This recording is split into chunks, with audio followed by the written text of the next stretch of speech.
सिर्फ नौकरी पाने के लिए मत पढ़ो, ऐसा सीखो कि पैसा तुम्हारे लिए काम करे। रॉबर्ट टी कियोस्की की किताब रिच डैड पुअर डैड को पर्सनल फाइनेंस की दुनिया की सबसे चर्चित किताबों में से एक है। और सबसे इंटरेस्टिंग बात, ये किताब कोई नई किताब नहीं है। इसे पहली बार 1997 में प्रकाशित किया गया था, लेकिन लगभग 3 दशक बाद भी लोग इसे पढ़ रहे हैं, डिस्कस कर रहे हैं और इसके आइडियाज को अपनी फाइनेंशियल लाइफ में अप्लाई करने की कोशिश कर रहे हैं।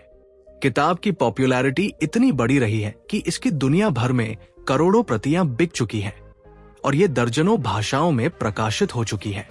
लेकिन सवाल यह है, आखिर इस किताब में ऐसा क्या है? रिच डैड पुअर डैड की सबसे पावरफुल सीख है, अमीर बनने की शुरुआत आपके बैंक अकाउंट से नहीं होती, वह आपके माइंडसेट से होती है। क्या यह आपको ओवरनाइट करोड़पति बनाने का फॉर्मूला देती है? नहीं। क्या यह कोई सीक्रेट स्टॉक बताती है? नहीं। क्या यह कहती है कि नौकरी छोड़ दो और बिजनेस शुरू कर दो? नहीं। तो फिर एक 1997 की किताब आज भी इतनी रेलेवेंट क्यों है? क्योंकि यह आपको पैसे कमाने से पहले पैसे के बारे में सोचने का तरीका बदलने की कोशिश करती है। और शायद यही इसकी सबसे बड़ी ताकत है, क्योंकि अगर आपकी इनकम आज 30,000 रुपए है और आपकी मनी हैबिट्स खराब है, तो इनकम 1 लाख रुपए होने पर भी आपकी प्रॉब्लम्स खत्म होना जरूरी नहीं है। लेकिन अगर आप समझ जाएं कि पैसा आता कहां से है, जाता कहां है, एसेट क्या है, लायबिलिटी क्या है और वेल्थ वास्तव में बनती कैसे है, तो आपकी फाइनेंशियल जर्नी की डायरेक्शन बदल सकती है।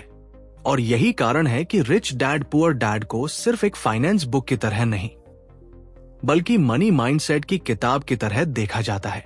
तो आज की इस वीडियो में हम किताब के उन पावरफुल आइडियाज को आसान हिंदी में समझेंगे, जो आपको यह सोचने पर मजबूर कर सकते हैं कि मैं पैसे के लिए काम कर रहा हूं या मेरा पैसा मेरे लिए काम कर रहा है। और शायद इस वीडियो के अंत तक आपकी सैलरी, सेविंग्स, घर, कार, ईएमआई और इन्वेस्टमेंट्स को देखने का नजरिया पहले जैसा न रहे। तो अगर आप चाहते हैं कि पैसा आपकी जिंदगी को कंट्रोल करने के बजाय आपको ज्यादा चॉइसेस और फ्रीडम दे, तो इस वीडियो को अंत तक जरूर देखिए, क्योंकि आज हम सिर्फ रिच डैड पुअर डैड की कहानी नहीं समझेंगे, हम समझेंगे अमीर और गरीब की असली सोच के बीच का फर्क। क्या आपने कभी सोचा है कि कुछ लोग महीने में लाखों रुपए कमाने के बावजूद हमेशा पैसों की कमी में क्यों रहते हैं, और दूसरी तरफ कुछ लोग ऐसी स्थिति में भी फाइनेंशियली सिक्योर कैसे रहते हैं, जहां उनकी नौकरी चली जाए तो भी उनकी इनकम पूरी तरह बंद नहीं होती? अब एक और दिलचस्प सवाल, अगर किसी बच्चे को 2 अलग अलग पिता से पैसे के बारे में 2 बिल्कुल अलग सलाह मिले, तो वो किसकी बात मानेगा? एक पिता कहता है, अच्छी पढ़ाई करो, अच्छे नंबर लाओ, सुरक्षित नौकरी करो और जिंदगी आराम से बिताओ। दूसरा पिता कहता है, अच्छी पढ़ाई जरूरी है, लेकिन सिर्फ नौकरी पाने के लिए नहीं। सीखो कि पैसा तुम्हारे लिए कैसे काम करता है। दोनों पिता अपने बच्चे से प्यार करते हैं, दोनों मेहनती हैं, दोनों चाहते हैं कि बच्चा सफल हो, लेकिन पैसों को लेकर दोनों की सोच बिल्कुल अलग है। और यही कॉन्ट्रास्ट हमें एक ऐसी किताब तक ले जाता है जिसने दुनिया भर में करोड़ों लोगों को मनी, करियर और फाइनेंशियल फ्रीडम के बारे में अलग तरीके से सोचने के लिए मजबूर किया। किताब है रिच डैड पुअर डैड और इसके लेखक है रॉबर्ट टी कियोस्की।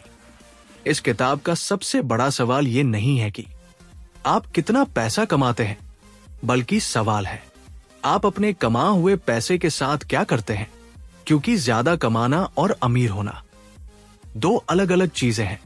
आज की इस वीडियो में हम समझेंगे कि रिच और पुअर माइंडसेट में असली फर्क क्या है, एसेट्स और लायबिलिटीज क्या होते हैं, नौकरी और फाइनेंशियल फ्रीडम के बीच क्या कनेक्शन है, और सबसे महत्वपूर्ण, आप अपने पैसे को अपने लिए काम करना कैसे सिखा सकते हैं। तो वीडियो को अंत तक जरूर देखिए, क्योंकि हो सकता है इस वीडियो के बाद आप अपनी सैलरी, एक्सपेंसेस और फ्यूचर को देखने का नजरिया ही बदल दें। किताब का बेसिक कॉन्सेप्ट बहुत सिंपल है, लेकिन इसके इम्प्लीकेशंस काफी बड़े हैं। कियोस्की अपनी कहानी के माध्यम से दो अलग अलग फाइनेंशियल माइंडसेट्स की तुलना करते हैं। एक तरफ है पुअर डैड का माइंडसेट, वह एजुकेशन, नौकरी, सिक्योरिटी और स्टेबल इनकम को महत्व देता है।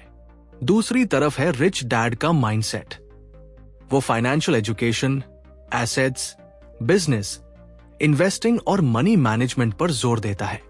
अब यहां एक बात समझना बहुत जरूरी है।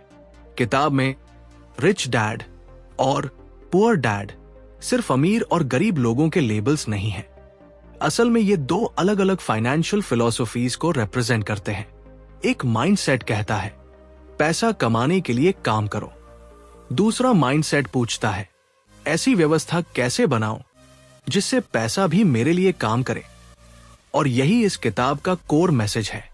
हमें से बहुत से लोगों को स्कूल में मैथमेटिक्स, साइंस, हिस्ट्री और लैंग्वेजेस पढ़ाई जाती है, लेकिन एक चीज अक्सर नहीं सिखाई जाती, पैसे को मैनेज कैसे करें।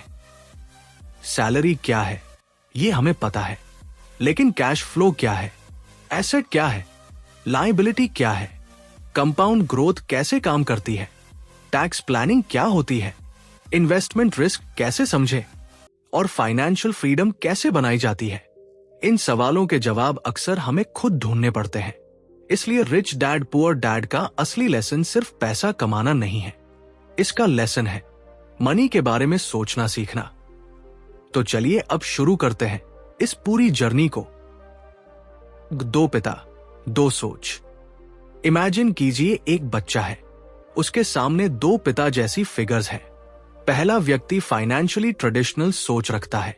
वह कहता है अच्छी एजुकेशन लो, एक अच्छी नौकरी करो, हर महीने सैलरी लो, घर खरीदो, कर्ज धीरे धीरे चुकाओ, रिटायरमेंट के लिए बचत करो।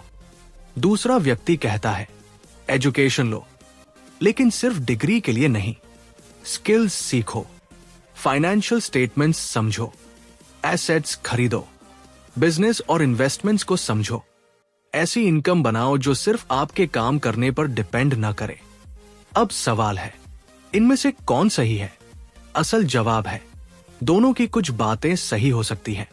अच्छी एजुकेशन जरूरी है, स्टेबल जॉब भी वैल्यूएबल हो सकती है, सेविंग भी जरूरी है, लेकिन समस्या तब शुरू होती है जब इंसान पूरी जिंदगी सिर्फ एक ही इनकम सोर्स पर निर्भर हो जाता है और उसे फाइनेंशियल इंडिपेंडेंस समझ लेता है।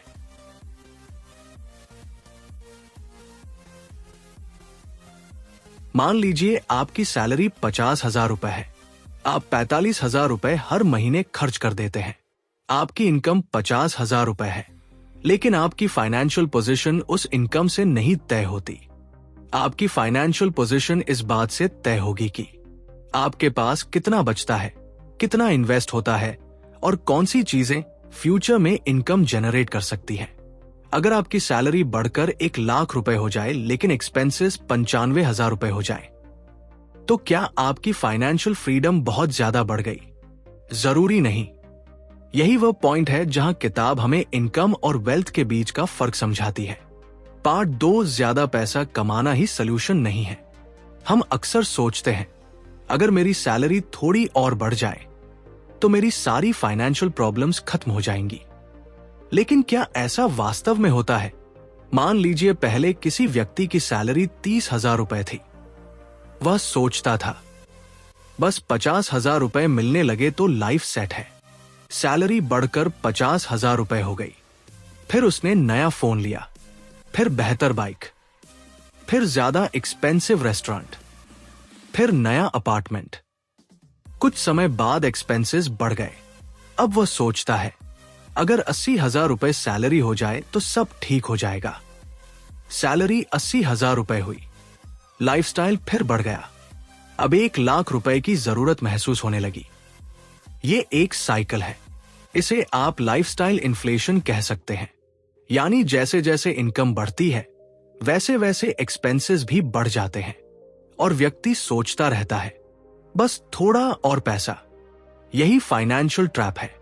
किताब हमें यह समझाने की कोशिश करती है कि वेल्थ का गेम सिर्फ अर्निंग का गेम नहीं है, ये कैश फ्लो मैनेजमेंट का गेम है। आप पैसा कहां से कमा रहे हैं, कहां खर्च कर रहे हैं, क्या बचा रहे हैं, क्या इन्वेस्ट कर रहे हैं और आपके इन्वेस्टमेंट्स फ्यूचर में कितना कैश फ्लो जनरेट कर रहे हैं, यही सवाल ज्यादा महत्वपूर्ण है। पार्ट 3, एसेट और लायबिलिटी का असली फर्क। अब आते हैं किताब के सबसे फेमस कॉन्सेप्ट्स में से एक पर, एसेट और लायबिलिटी। बहुत आसान भाषा में समझिए। एसेट वह चीज है जो आपके लिए वैल्यू या इनकम पैदा करने की क्षमता रखती है। लायबिलिटी वह चीज है जो आपकी जेब से पैसा निकालती रहती है। उदाहरण के लिए, अगर आपके पास कोई इन्वेस्टमेंट है जिससे रेगुलर इनकम आती है तो वह एसेट हो सकता है। अगर आपने कोई बिजनेस बनाया है जो प्रॉफिट जनरेट करता है तो वह एसेट हो सकता है। अगर आपने ऐसी इन्वेस्टमेंट खरीदी है जिसकी वैल्यू समय के साथ बढ़ सकती है तो वह भी एसेट हो सकती है। दूसरी तरफ, अगर आपने एक्सपेंसिव कार लोन पर खरीदी और हर महीने ईएमआई, इंश्योरेंस, मेंटेनेंस और फ्यूल पर पैसा जा रहा है तो वह आपकी पर्सनल कैश फ्लो के लिए लायबिलिटी की तरह काम कर सकती है।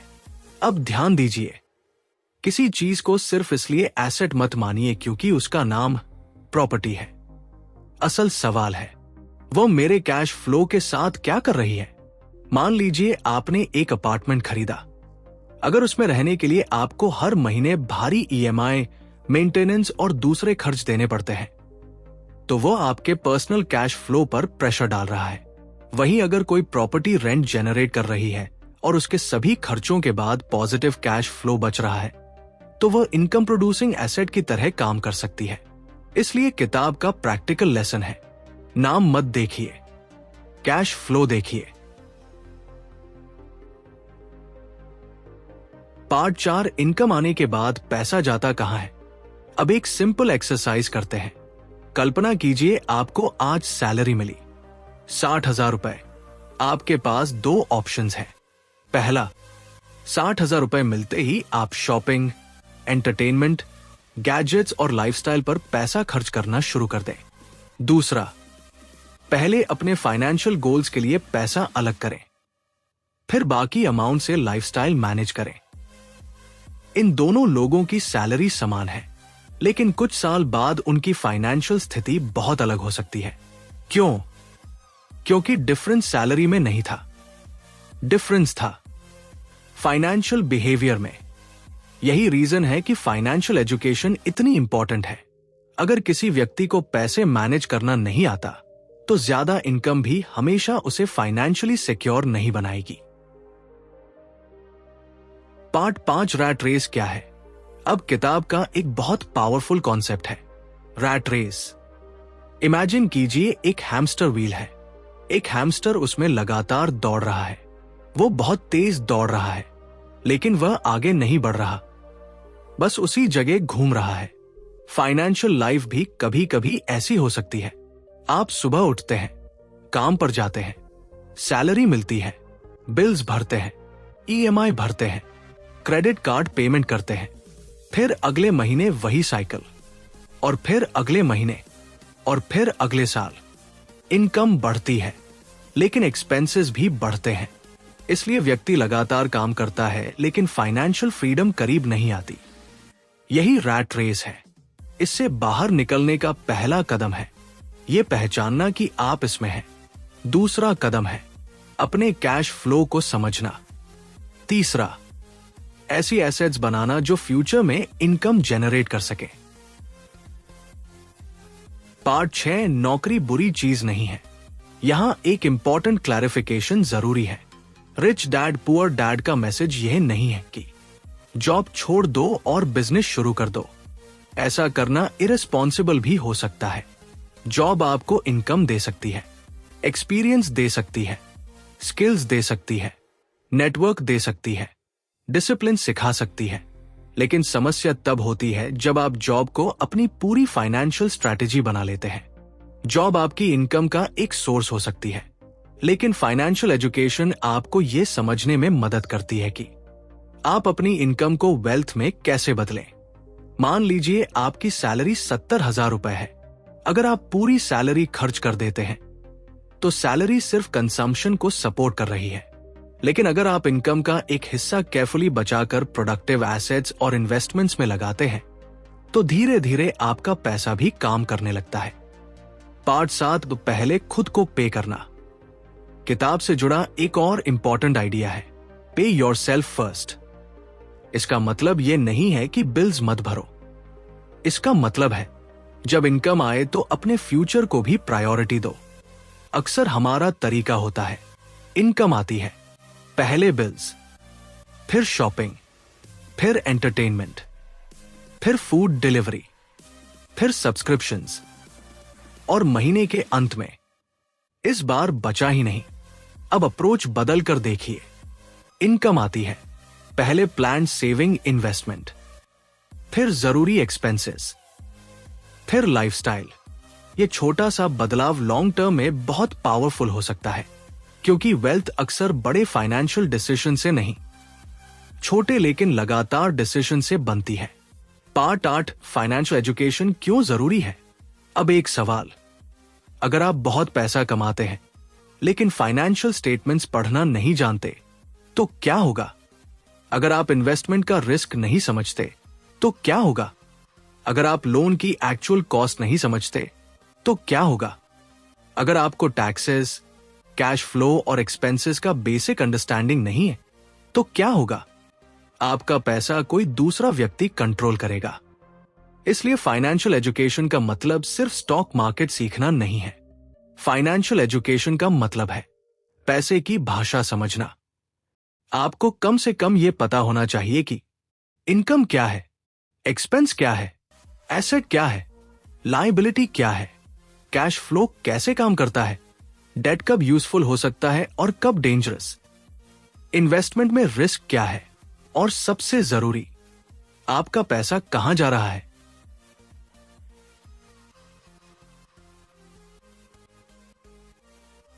पार्ट 9, पैसे के लिए काम करने के बजाय पैसे को काम पर लगाना। अब सोचिए, अगर आप काम नहीं करेंगे तो आपकी इनकम कितने समय तक आएगी? अगर जवाब है अगले महीने से इनकम बंद हो जाएगी, तो इसका मतलब है कि आपकी इनकम लार्जली आपके एक्टिव वर्क पर डिपेंड करती है। अब दूसरा सिनारियो, आपने इन्वेस्टमेंट्स, बिजनेस सिस्टम्स या दूसरे इनकम प्रोड्यूसिंग एसेट्स बनाए हैं। आप काम कर रहे हैं लेकिन साथ साथ कुछ एसेट्स भी इनकम जनरेट कर रहे हैं। यहां फाइनेंशियल फ्रीडम की संभावना बढ़ती है। लेकिन ध्यान रखें, पैसिव इनकम का मतलब बिना किसी मेहनत के पैसा नहीं है। कई पैसिव इनकम सोर्सेज को बनाने में शुरुआत में बहुत मेहनत, कैपिटल, नॉलेज और रिस्क मैनेजमेंट लगता है। इसलिए इसे मैजिक फॉर्मूला न समझे, इसे एक लॉन्ग टर्म सिस्टम समझे। पार्ट 10, स्किल्स की वैल्यू। किताब का एक बड़ा लेसन है कि सिर्फ स्पेशलाइजेशन पर निर्भर रहना पर्याप्त नहीं हो सकता। मान लीजिए कोई व्यक्ति बहुत अच्छा इंजीनियर है, दूसरा बहुत अच्छा डिजाइनर है, तीसरा शानदार सेल्स पर्सन है, चौथा फाइनेंस समझता है। अगर आप एक ऐसी स्किल सीख लेते हैं जो आपकी एग्जिस्टिंग स्किल के साथ जुड़ जाती है तो आपकी वैल्यू बढ़ सकती है। इसलिए करियर में सिर्फ एक स्किल पर निर्भर रहने के बजाय कॉम्प्लीमेंट्री स्किल सीखना यूजफुल हो सकता है, जैसे communication, sales, marketing, leadership, negotiation, financial literacy, technology, problem solving. ये स्किल्स अलग अलग इंडस्ट्रीज में काम आती है। कभी कभी आपकी सबसे वैल्यूएबल इन्वेस्टमेंट कोई स्टॉक नहीं, आपकी स्किल हो सकती है। पार्ट 11, फियर और ग्रीड का खेल। अब बात करते हैं फाइनेंशियल डिसीजंस की साइकोलॉजी की। दो इमोशंस अक्सर हमारे मनी डिसीजंस को कंट्रोल करते हैं, फियर और ग्रीड। फियर कहता है इन्वेस्टमेंट रिस्की है, पैसा मत लगाओ, कुछ गलत हो गया तो। ग्रीड कहता है जल्दी पैसा बनाना है, ये इन्वेस्टमेंट अभी खरीदो, सब लोग प्रॉफिट कमा रहे हैं। दोनों एक्सट्रीम्स डेंजरस हो सकते हैं। फाइनेंशियली इंटेलिजेंट व्यक्ति इमोशंस को इग्नोर नहीं करता, वह उन्हें रिकॉग्नाइज करता है और फिर नंबर्स, रिसर्च और रिस्क मैनेजमेंट के आधार पर डिसीजन लेने की कोशिश करता है। इसका मतलब यह नहीं कि हर इन्वेस्टमेंट प्रॉफिटेबल होगी। बल्कि इसका मतलब है आप डिसीजन लेने की प्रोसेस बेहतर बनाते हैं। पार्ट 12, अपॉर्चुनिटी को पहचानना सीखिए। कई बार अपॉर्चुनिटीज हमारे सामने होती हैं, लेकिन हम उन्हें पहचान नहीं पाते। क्यों? क्योंकि हमारे पास नॉलेज नहीं होती। मान लीजिए कोई बिजनेस अपॉर्चुनिटी सामने आती है। एक व्यक्ति सिर्फ देखता है, बहुत रिस्क है। दूसरा व्यक्ति पूछता है, रिस्क क्या है? पोटेंशियल रिटर्न क्या है? वर्स्ट केस सिनारियो क्या है? मैं इसे कैसे समझ सकता हूं? क्या मैं छोटी शुरुआत कर सकता हूं? यही डिफरेंस फाइनेंशियल एजुकेशन क्रिएट करती है। जब आपको किसी चीज की अंडरस्टैंडिंग नहीं होती तो हर चीज कॉम्प्लिकेटेड और रिस्की लगती है। जब अंडरस्टैंडिंग बढ़ती है तो आप अपॉर्चुनिटीज और रिस्क्स दोनों को बेहतर तरीके से एनालाइज कर सकते हैं। पार्ट 13, गलती से डरना बंद कीजिए। अब एक अनकंफर्टेबल ट्रूथ, फाइनेंशियल जर्नी में मिस्टेक्स होंगी। आप हर इन्वेस्टमेंट में सही नहीं होंगे, हर बिजनेस आइडिया सक्सेसफुल नहीं होगा, हर डिसीजन परफेक्ट नहीं होगा। लेकिन गलती और फेलियर में फर्क है। गलती से सीख लिया जाए तो वह एजुकेशन बन जाती है, लेकिन अगर हम डर के कारण कुछ सीखने या करने की कोशिश ही ना करें तो ग्रोथ रुक सकती है। इसका मतलब यह नहीं कि बिना नॉलेज के रिस्क लें, बल्कि छोटी मिस्टेक से सीखिए ताकि बड़ी मिस्टेक से बच सके। फाइनेंशियल एजुकेशन का एक हिस्सा यही है। आपको सिर्फ ये नहीं सीखना कि पैसा कैसे बनता है, आपको यह भी सीखना है कि पैसा कैसे खो सकता है। पार्ट 14, कंज्यूमर बनने से पहले इन्वेस्टर बनिए। हमारी इकोनॉमी में कंपनीज चाहती हैं कि हम कंज्यूम करें। नया फोन, नई कार, नए क्लोथ्स, नया फर्नीचर, नई सब्सक्रिप्शन, ये सब अपने आप में गलत नहीं है। प्रॉब्लम तब है जब हमारी पूरी फाइनेंशियल लाइफ कंजम्पशन पर आधारित हो जाए। एक सिंपल रूल याद रखिए, हर बार जब इनकम बढ़े तो लाइफस्टाइल बढ़ाने से पहले एसेट बिल्डिंग बढ़ाने पर विचार करें। मान लीजिए आपकी सैलरी 10,000 रुपए बढ़ गई। पूरे 10,000 रुपए लाइफस्टाइल में जोड़ने के बजाय उसका कुछ हिस्सा फ्यूचर के लिए एलोकेट किया जा सकता है। यही छोटा habit long term difference create कर सकता है।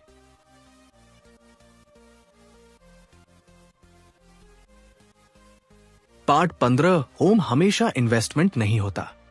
यह किताब का सबसे डिबेटेड कॉन्सेप्ट है। हमारे समाज में अक्सर कहा जाता है अपना घर होना सबसे बड़ी इन्वेस्टमेंट है, लेकिन कियोस्की इस सोच को चैलेंज करते हैं। क्यों? क्योंकि किसी एसेट को सिर्फ इसलिए इन्वेस्टमेंट नहीं माना जाना चाहिए कि उसकी मार्केट वैल्यू बढ़ सकती है। अगर कोई प्रॉपर्टी आपके कैश फ्लो को इंप्रूव कर रही है तो वह इनकम प्रोड्यूसिंग एसेट की तरह काम कर सकती है, लेकिन अगर वह लगातार एक्सपेंसेस और डेट क्रिएट कर रही है तो उसका फाइनेंशियल इंपैक्ट अलग होगा। इसलिए सवाल होना चाहिए, ये चीज मेरे फाइनेंशियल स्टेटमेंट में क्या कर रही है? ये सोच प्रॉपर्टी के अलावा कार, गैजेट्स और दूसरी एक्सपेंसिव परचेसेस पर भी लागू हो सकती है। पार्ट 16, डेट हमेशा बुरा नहीं, लेकिन समझना जरूरी है। डेट का नाम सुनते ही कई लोग कहते हैं लोन मत लो, लेकिन रियलिटी थोड़ी न्यूएंस है। हर डेट एक जैसा नहीं होता। कुछ डेट ऐसी चीज खरीदने के लिए लिया जाता है जो फ्यूचर में इनकम जनरेट कर सकती है। कुछ डेट सिर्फ कंजम्पशन के लिए लिया जाता है। डिफरेंस समझना जरूरी है। मान लीजिए आपने सिर्फ दिखावे के लिए बहुत महंगी कार लोन पर खरीदी। आपको ईएमआई देनी है, इंश्योरेंस देना है, मेंटेनेंस करना है, फ्यूल भरना है, लेकिन कार कोई इनकम जनरेट नहीं कर रही, तो डेट आपकी फाइनेंशियल फ्लेक्सिबिलिटी कम कर सकता है। दूसरी तरफ कोई बिजनेस लोन अलग तरह का रिस्क रिटर्न प्रोफाइल रख सकता है, लेकिन यहां भी गारंटी नहीं है। इसलिए लेसन ये नहीं है गुड डेट लो, लेसन है डेट को समझे बिना डेट मत लो। पार्ट 17, अमीर लोग सिर्फ पैसा नहीं बचाते, सिस्टम्स बनाते हैं। अगर आप किसी व्यक्ति को फाइनेंशियली सक्सेसफुल देखते हैं तो सिर्फ ये मत पूछिए उसने कितना पैसा कमाया, यह भी पूछिए उसने कौन सा सिस्टम बनाया। क्या उसके पास बिजनेस है, क्या इन्वेस्टमेंट्स है, क्या इंटेलेक्चुअल प्रॉपर्टी है, क्या कोई स्केलेबल प्रोडक्ट है, क्या उसके पास मल्टीपल इनकम सोर्सेज है। क्या उसके पैसे को ग्रो करने की व्यवस्था है? यही systems long term wealth creation में रोल निभा सकते हैं, क्योंकि सिर्फ मेहनत की कैपेसिटी लिमिटेड होती है। आपके पास 24 घंटे हैं, लेकिन सिस्टम्स और एसेट्स थ्योरेटिकली आपके काम करने के समय से अलग भी वैल्यू क्रिएट कर सकते हैं। पार्ट 18 फाइनेंशियल फ्रीडम का मतलब क्या है? फाइनेंशियल फ्रीडम का मतलब यह नहीं कि आपको कभी काम नहीं करना पड़ेगा। यह भी जरूरी नहीं कि आपके पास करोड़ों रुपए हों। फाइनेंशियल फ्रीडम का एक प्रैक्टिकल इंटरप्रिटेशन है आपके पास अपने फाइनेंशियल डिसीजंस पर ज्यादा कंट्रोल हो। अगर किसी दिन जॉब बदलनी हो तो पैनिक ना हो। अगर कोई इमरजेंसी आए तो पूरी फाइनेंशियल लाइफ कोलैप्स ना हो। अगर आप कुछ महीनों के लिए काम रोकना चाहें तो आपके पास प्लानिंग और रिसोर्सेज हो। अगर आपको करियर चेंज करना हो तो सिर्फ सैलरी के डर से डिसीजन न लेना पड़े। यानी पैसा आपके डिसीजंस को कंट्रोल न करे, बल्कि पैसा आपको चॉइसेस दे। पार्ट 19 ढांच की जिंदगी में इस किताब को कैसे लागू करें? अब सबसे इंपॉर्टेंट सवाल, इस पूरी किताब को पढ़ने के बाद हम प्रैक्टिकली करें क्या? चलो एक सिंपल रोड मैप बनाते हैं। स्टेप 1, अपना कैश फ्लो लिखिए। एक महीने की पूरी इनकम लिखिए, फिर हर एक्सपेंस लिखिए, छोटे से छोटा एक्सपेंस भी। आपको शॉक लग सकता है कि पैसा वास्तव में कहां जा रहा है। स्टेप 2, एक्सपेंसेस को 3 कैटेगरीज में डिवाइड करें। पहली, नीड्स, जैसे फूड, रेंट, बेसिक बिल्स। दूसरी, वांट्स, जैसे एंटरटेनमेंट, अननेसेसरी शॉपिंग। तीसरी, वेल्थ बिल्डिंग, जैसे सेविंग्स और सूटेबल इन्वेस्टमेंट्स। यह एक्सरसाइज अवेयरनेस पैदा करेगी। स्टेप 3, इमरजेंसी फंड बनाइए। अनएक्सपेक्टेड एक्सपेंसेस आपकी फाइनेंशियल प्रोग्रेस को डिस्ट्रॉय कर सकते हैं, इसलिए एक रीजनेबल इमरजेंसी रिजर्व बनाना इंपॉर्टेंट हो सकता है। स्टेप 4, फाइनेंशियल एजुकेशन शुरू करें। हर दिन सिर्फ 20 से 30 मिनट फाइनेंस की बेसिक किताबें पढ़िए, इन्वेस्टिंग के कॉन्सेप्ट समझिए, कंपाउंडिंग सीखिए, रिस्क मैनेजमेंट सीखिए, टैक्सेस और लोन्स की बेसिक समझिए। स्टेप 5, एसेट्स की लिस्ट बनाइए। आपके पास कौन कौन सी चीजें हैं जो फ्यूचर वैल्यू या इनकम जनरेट कर सकती हैं, उनकी लिस्ट बनाइए। स्टेप 6, लायबिलिटीज पहचानिए। कौन सी चीजें हर महीने आपके कैश फ्लो को कम कर रही हैं, उनकी भी लिस्ट बनाइए। स्टेप 7, इनकम बढ़ाने की स्किल सीखिए। सिर्फ खर्च कम करने पर फोकस मत कीजिए, अपनी अर्निंग कैपेसिटी भी बढ़ाइए। Communication, sales, technology, freelancing, business, leadership. जो स्किल आपकी सिचुएशन और करियर में रेलेवेंट हो उसे इंप्रूव कीजिए। पार्ट 20, एक छोटा सा रियल लाइफ एग्जाम्पल। मान लीजिए राहुल नाम का एक व्यक्ति है। उसकी सैलरी है 60,000 रुपए। उसका मंथली एक्सपेंस है 50,000 रुपए। उसके पास बचते हैं 10,000 रुपए। अब राहुल के सामने 2 रास्ते हैं। पहला रास्ता, 10,000 रुपए से शॉपिंग। दूसरा रास्ता, इस 10,000 रुपए को फ्यूचर वेल्थ बिल्डिंग के लिए सिस्टमैटिकली एलोकेट करना। अब ध्यान दीजिए, 10,000 रुपए बहुत बड़ी अमाउंट नहीं लगती, लेकिन वेल्थ क्रिएशन में सबसे इंपॉर्टेंट चीज सिर्फ अमाउंट नहीं है। Consistency plus time plus knowledge बहुत बड़ा रोल निभाते हैं। अगर राहुल अपनी इनकम बढ़ाता है और साथ साथ अपनी सेविंग इन्वेस्टमेंट कैपेसिटी भी बढ़ाता है तो उसकी फाइनेंशियल पोजीशन धीरे धीरे बदल सकती है। लेकिन अगर उसकी सैलरी हर साल बढ़ती रही और लाइफस्टाइल भी उसी स्पीड से बढ़ता रहा तो उसकी फाइनेंशियल सिचुएशन शायद उतनी नहीं बदलेगी। यही लाइफस्टाइल इन्फ्लेशन का ट्रैप है।